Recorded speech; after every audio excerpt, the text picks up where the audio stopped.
상대방 나쁜 사람 정말 아닌데 내가 불편하게 느끼는 것에 대한 약간 죄스러운 마음이 들 수도 있거든요. 내가 문제인가? 이런 생각도 들고요. 한마디로 딱 넌 손절이야, 아웃 해버리기엔 애매해요. 어떤 기준으로 이 사람과의 관계를 정해야 할지 어려워요.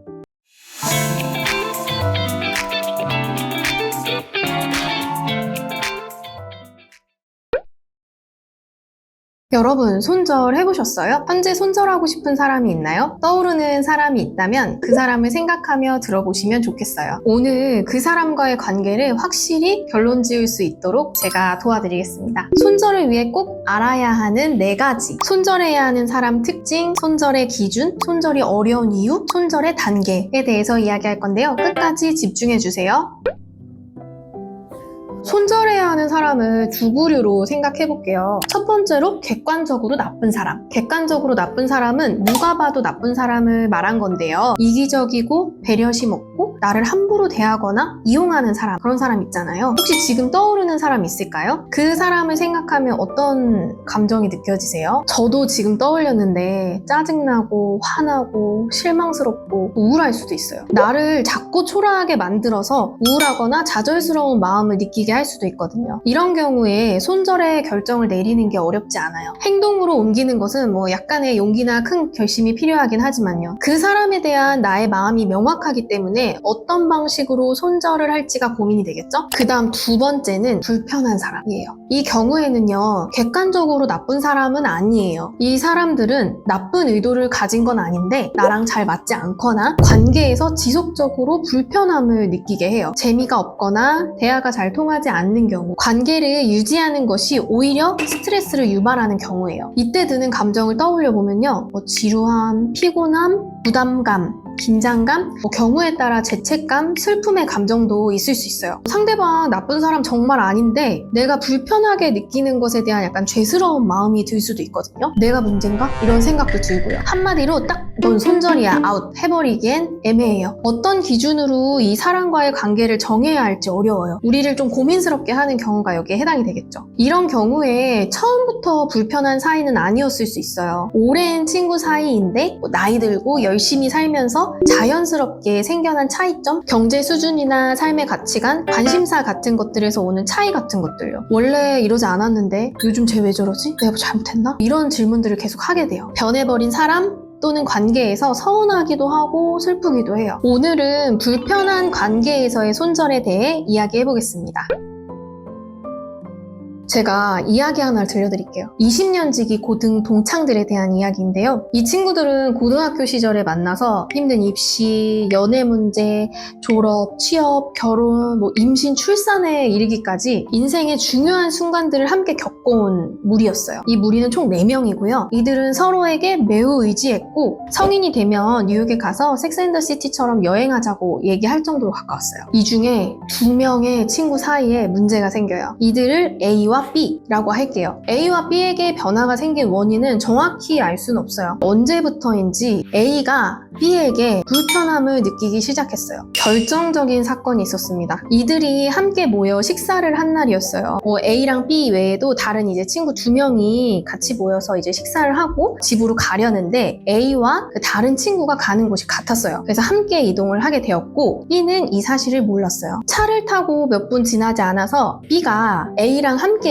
있는 그 친구에게 전화를 해요. 어디야? 많이 갔어? 나 집에 가기 너무 아쉬워서 라고 말을 해요. 이 말을 들은 그 친구는 아 그래? 나 지금 A랑 있어. 우리 그럼 같이 더 놀자. 어디야? 우리가 그리로 갈게 라고 말을 해요. 이 말을 들은 B는 아니야 그냥 한 말이야 잘 들어가 라고 말해요. 이걸 옆에서 듣고 있던 A는 몹시 당황합니다. 뭐지? 내가 이 상황 잘못 이해한 거 아니지? 나랑 같이 보는 건 싫은 건가? 역시 그동안 내가 느낀 게 틀린 게 아니었어 라는 생각을 하면서요. 심장이 쿵 내려앉기도 하고 화도 나고 이제 동시에 슬프기도 해요. 그때부터 A는 B에 대해서 한 1년간 더 고민을 했다고 해요. 이 감정이 도대체 뭘까? 우리 관계를 어떻게 해야 될까? A가 B를 생각하면 3가지의 감정이 떠올랐다고 해요. 분노, 슬픔, 지루함. 이 감정이 어디에서 시작된 건지 생각을 거듭해본 결과 우선 함께 있으면 더 이상 재밌지가 않았어요. A가 얘기하고 싶은 주제나 반응이 아니니까 지루했을 것이고 예전처럼 서로가 소중하고 중요한 사이로 지내고 싶은데 그게 되지 않으니까 슬펐죠. 그리고 자신을 은근하게 이렇게 밀어내는 것 같은 말이나 행동에 B에게 분노도 느꼈던 거예요. A는 또 생각을 해봤어요. 내가 원하는 게 뭐길래 이런 감정들이 강하게 올라올까? 구체적으로 내가 B에게 뭘 원하는 걸까? A는 B에게 힘내, 잘하고 있어, 응원해, 너 대단하다 이런 지지를 받고 싶었다는 거를 알게 됐어요. 근데 언제부턴가 그런 반응을 기대할 때마다 아무 반응이 없더래요. 감정에서 출발해서 그 감정을 만들어낸 욕구가 무엇인지 계속 확인하는 과정을 거친 거예요. 그러고 나니까 A는 B와 어떤 이야기를 나누어야 할지 좀 감이 왔대요. A가 B와 나누고 싶은 대화는 이런 내용이었다고 합니다. B야, 요즘 어떻게 지내? 여러 가지 일 동시에 하느라 진짜 바쁘지? 요즘 내가 너랑 멀어진 것 같기도 하고 예전하고 달라진 관계가 힘들어서 어렵게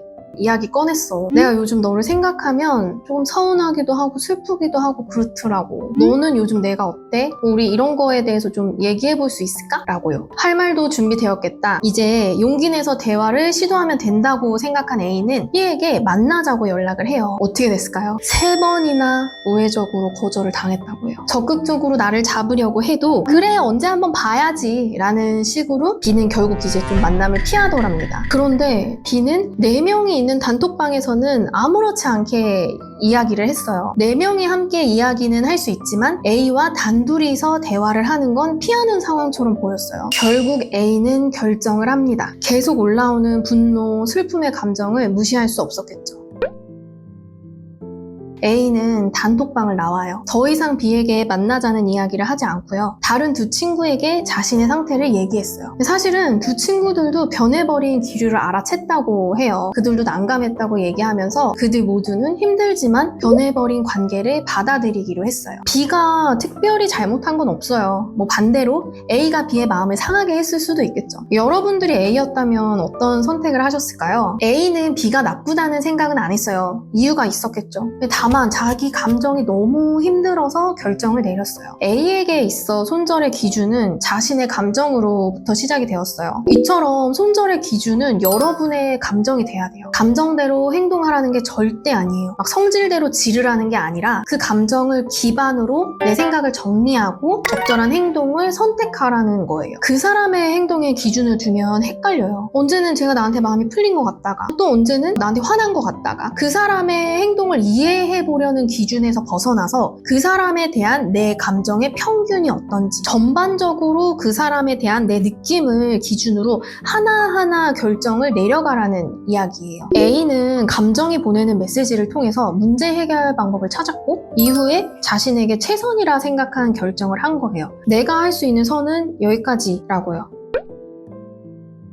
여러분은 A 이야기를 들으면서 어떤 생각을 하셨을까요? 이 이야기는 A와 B의 잘잘못을 따지자는 이야기가 아니에요. 이야기가 A의 입장에서 느끼고 경험한 바를 전달하는 식으로 구성이 되죠. B 입장에서 거리두기를 한 이유도 있을 수 있겠죠? 여러분도 이렇게 속상하고 애매한 관계에 대해서 고민해 보신 적 있으세요? 손절, 다른 말로 관계 정리라고 표현할 수 있는데요. 우리는 관계를 정리하는 게 왜 힘들까요? 손절을 힘들게 하는 3가지 감정에 대해서 알려드릴게요. 첫 번째, 죄책감. 상대방이 오랜 기간 친구 관계였거나 분명하게 확실히 잘못된 행동을 하지 않았을 경우에 손절을 결심하는데 죄책감을 느끼기 쉬워요. 내가 이 친구를 버리는 게 아닌가? 나도 다 잘한 건 아닌데 라는 생각에 관계를 끊는 것이 좀 마치 비도덕적이거나 배신하는 것처럼 느껴질 수 있어요. 그리고 스스로가 미성숙하게 느껴질 수도 있고요. 두 번째, 아쉬움. 우리 좋았잖아. 좋은 기억 많잖아. 한때 좋았던 기억이나 즐거웠던 순간들에 대한 아쉬움 때문에 손절을 망설이게 될 수 있습니다. 예전에는 이렇게 좋았는데 지금 그 시절로 돌아갈 수는 없을까? 라는 생각이 들면서 관계가 회복될 가능성을 놓치고 싶지 않은 마음이 생길 수 있어요. 세 번째, 두려움. 이 친구와의 관계가 끊어지면 다른 친구들과의 관계는 괜찮을까? 나는 관계에 문제가 있을 때 해결을 제대로 못하는 사람인가? 이렇게 살다가 친구도 없어지고 외로워질지 모른다는 두려움이 작용할 수 있거든요. 그리고 또 다른 사람이 이 상황을 어떻게 볼지에 대한 어떤 타인에 대한 평가에 대한 걱정도 있을 수 있어요. 우리는 이런 감정들 때문에 관계에 관계를 정리하는 데 어려움이 있어요. 손절의 단계를 안다면 고민이 좀 줄어들 수 있을 것 같아요.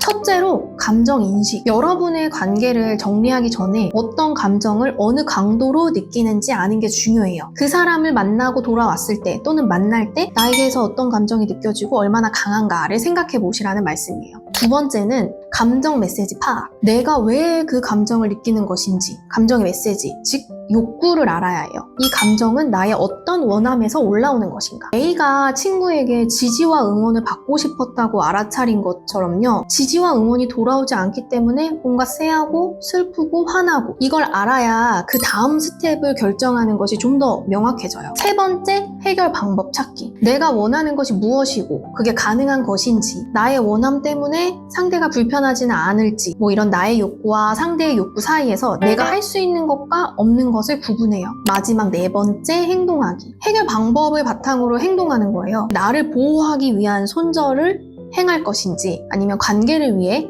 다른 시도를 더 해볼 것인지 정할 수 있겠죠. 여러분, 앞서 손절하고 싶은 사람을 떠올리면서 영상을 시청하시면 좋다고 했는데 그분에 대한 입장 정리에 좀 도움이 되셨을까요? 손절을 떠올리게 하는 감정을 느꼈다면 분명 이유가 있는 거예요. 단순히 기분이 상했다거나 일시적인 감정 상태는 아니에요. 상대방이 꼭 잘못하지 않았어도, 내가 다 잘한 건 아니어도 지금 내 상황이 그 사람과 함께하는 게 너무 힘들다면, 그 사람과 나와의 이 간극이 도저히 해결되지 않을 것 같다면 손절하셔도 돼요. 나의 감정을 캐치하고 그것을 활용한 손절은 단순한 회피나 분노가 아니에요. 성숙한 결단이에요. 손절은 지금의 나를 더 성장시키는 결과를 가져올 거예요. 또는 반대로 이런 과정을 통해서 손절까지 생각한 사람과 더 좋은 관계를 만들 수도 있어요. 내 감정을 기준을 두고 적절한 방법을 찾는 모든 경험이 여러분을 더 성장시키고 자유롭게 할 겁니다. 그럼 다음 시간에 또 뵙겠습니다.